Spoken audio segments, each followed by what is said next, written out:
கிறிஸ்துவுக்குள் பிரியமானவர்களே, இப்பொழுது நாங்கள் ஊட்டியிலே கேத்தி பகுதியிலே வெஸ்ட்லி சர்ச் என்ற சபையை நிறுவின ஐசையா கும்கா என்கிற ஒரு மிஷனரி கல்லறிடத்தில் நின்று பேசிக் கொண்டிருக்கிறேன்.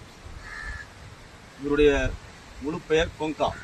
1821 பிறந்தவர். 1887 இந்தியாவிற்கு வந்து ஊட்டியை இந்த கேத்தி பகுதியிலே கர்த்தருடைய ஊழியத்தை நிறுவி இங்கே ஒரு சபையை நிறுவி 1911 இவர் மரித்தார். ஏறக்குறைய 91 வயசில் இவர் மரித்திருக்கிறார்.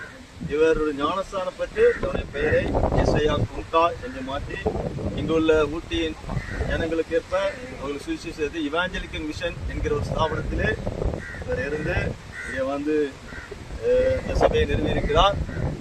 ஏறக்குறைய இப்பொழுது பார்க்கும் பொழுது அவருக்கு 204 வருடங்கள் ஆகியிருக்கிறது. இப்படிப்பட்ட நல்ல மிஷனரிகளை நாம் எப்பொழுதும் நினைவு கூற வேண்டும். நன்றி.